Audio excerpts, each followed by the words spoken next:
All right, my friend. Hello, welcome in. You're here on day 33 of our 40-day walk through Abraham's life of faith.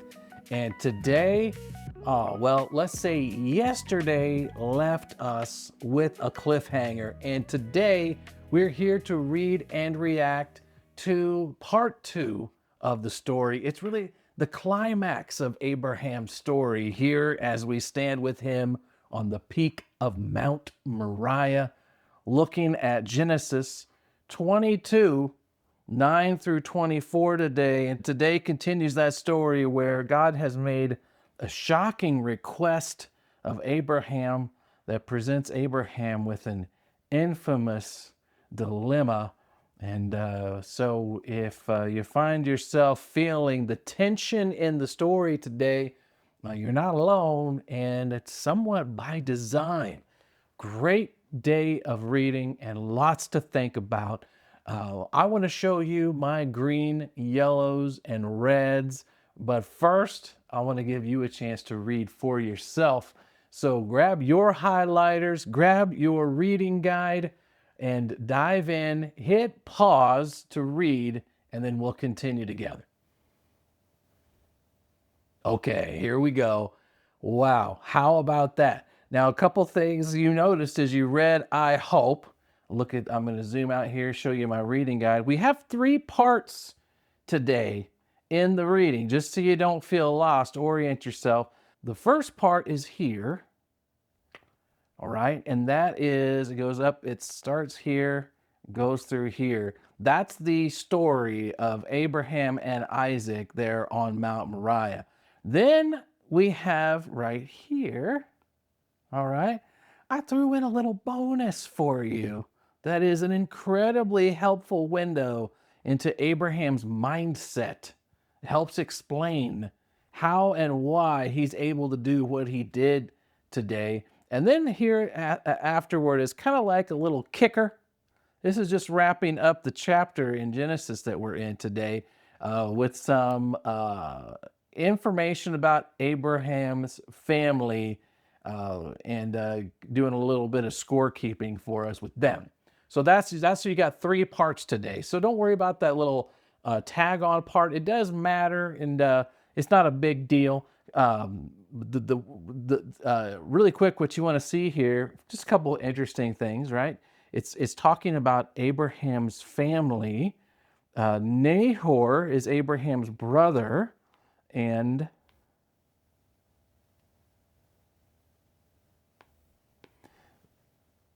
Nahor is Abraham's brother, and Nahor stayed behind with the rest of the family in Haran and the surrounding area. And this is what Nahor's been up to. So while Abraham is trying his best to hang on to his one son, well, Nahor has had 8 sons. Draw a better line. And those sons include a couple names we recognize.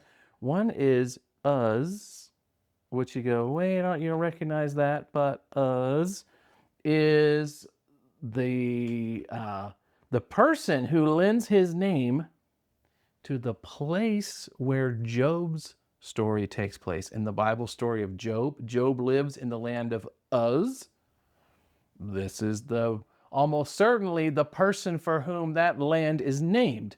That also helps us place maybe a little timeline for Job if we're trying to pin him to a point in the story, sometime after Uz. And then the Arameans are a people group that's kind of comes up in the Bible story. And then who's Rebecca? Well, we're about to find out who Rebecca is. This little comment here in parentheses is added for our benefit to help us keep track of somebody important. So, who's Rebecca? We'll want to keep track of that. So that's what's going on there. But don't let that distract us from the big items here, which is this story about Abraham, of course, and then the explanation that Hebrews gives us right here, Abraham's mindset as this whole story is going down. Okay, so with that, Let me start off. Let me give you my red first. I got my red highlighter, and man, there is plenty of red to be highlighted. But of course, this moment right here is just, whew, it's brutal, man. Abraham and Isaac, that's who the they is here. That continues us from yesterday. Abraham and Isaac arrive at the place where God had told them to go. Abraham builds an altar, arranges the wood on it, ties up his son Isaac, lays him on the altar on top of the wood. And in the moment, Abraham picks up the knife to kill his son as a sacrifice. Thankfully, the action stops there, but this is a moment filled with tension. How and why, as we talked at length yesterday about how and why is it possible that God would even ask Abraham, to come to a place like this, and imagine you're Isaac. Well, this is an experience you will definitely not ever forget, and neither will Abraham, for that matter. I mean, wow. So there's my red moment. I'm still thinking like, this is really intense, and why is God doing this? We talked a little bit about it yesterday. We'll talk a little bit about it more today. Now, for my yellow, I've got this. To me is a curious. I don't know if you picked up on this, but a curious statement here. It's coming up here, right where the angel calls. The angel of the Lord right here has a quote here. And this is my yellow moment. Do not hurt him in any way, for now I know that you truly fear God. You've not withheld from me your son, your only son. Once again, this is showing how God knows how precious Isaac is to Abraham. Here's my curious moment. This phrase here. Now I know. And here's my question as I'm reading this, going like, well, when it says, now I know, does this mean that God has somehow learned information about Abraham that he didn't have before? Like, oh, I wasn't sure what Abraham would do here, but now I know, right? So is it knowing, like gaining more knowledge? Because that doesn't, or is it something else? Because the idea of God gaining some more knowledge here about Abraham, it doesn't really make sense. It doesn't really fit well with what else we know about God. It's not, because God doesn't get surprised. He's not like learning new facts about anything, right? That's the idea of God and portrayed in the rest of the Bible story. So what does it mean here when God knows something now that he didn't know before, right? That's a question. That's something worth. In fact, that inspired me to for the digging deeper section in our reading guide today, to try to show you what is meant here by the idea of God not knowing, right? So there's my yellow. It's something to ponder, right? Okay, and because that is what the test was about in many ways. Was okay, now God has knows something that he wanted to see what Abraham would do in this situation. Now he's seen it, and so now the test of faith has come to an end, and a wonderful end, as a matter of fact, which brings me to the greens I have for today, and I have two, believe it or not.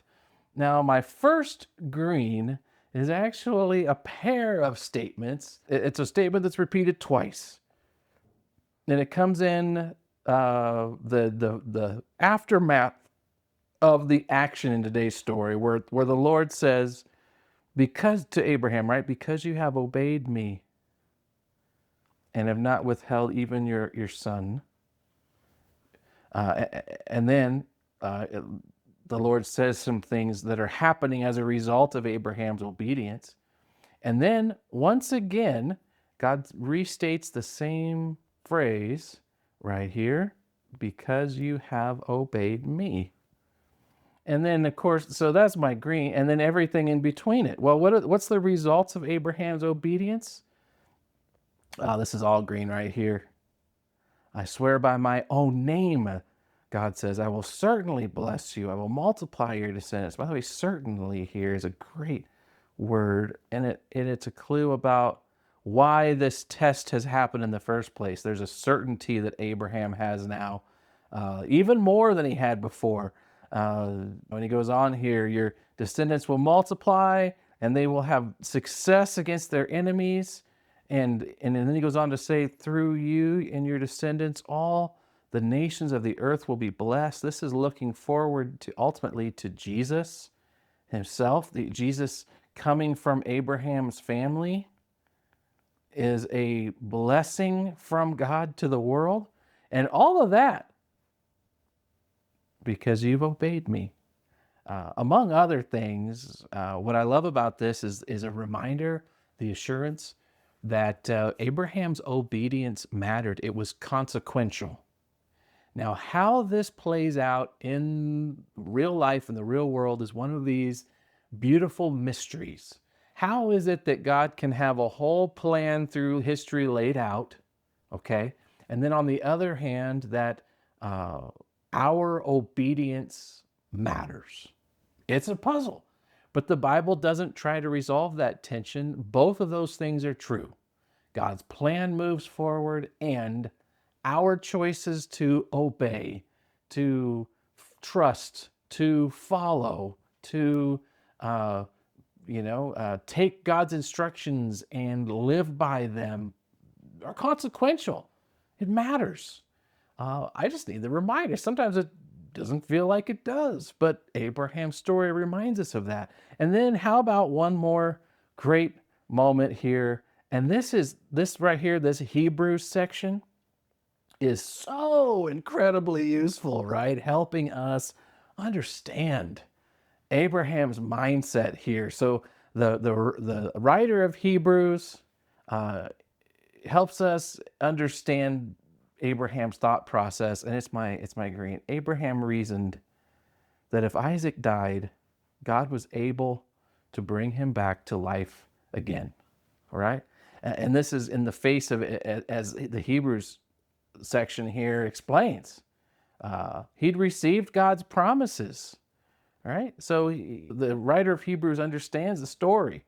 And then this is the part that's new to us. What was Abraham thinking when God said, sacrifice your son Isaac, your one and only son, there on the mountain I will show you?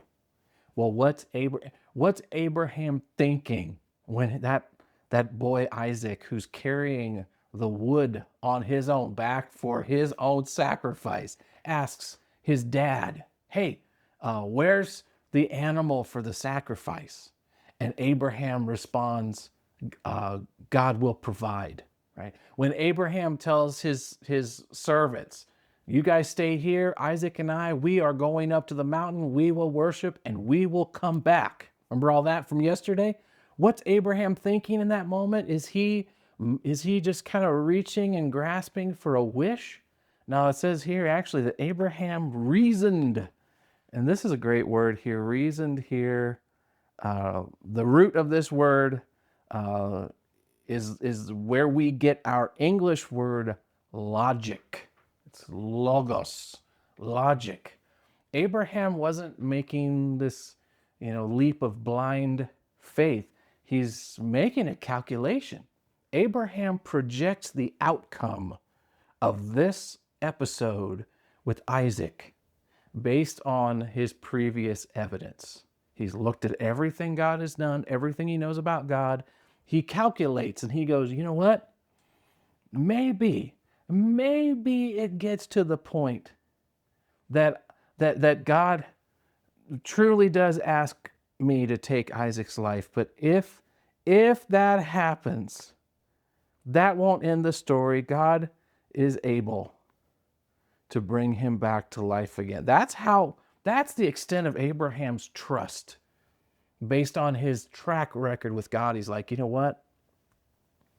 Even if it gets to that point, Isaac and me are going home together after our trip up to Mount Moriah.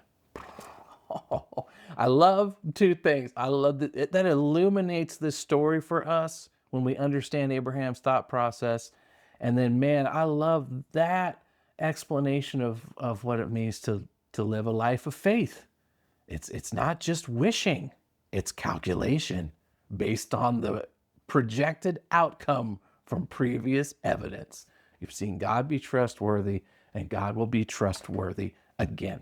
Okay, so with that, my friends, there's my green, yellow, reds. How about yours? Drop them here, drop them in our Facebook group, and then let's continue to reflect, respond, and then scan the QR code for some more insights in our second video for today, where we talk more about this faith of Abraham shining through in this episode with Isaac today, and what you and I might do with it. All right, so keep going, and I'll see you soon.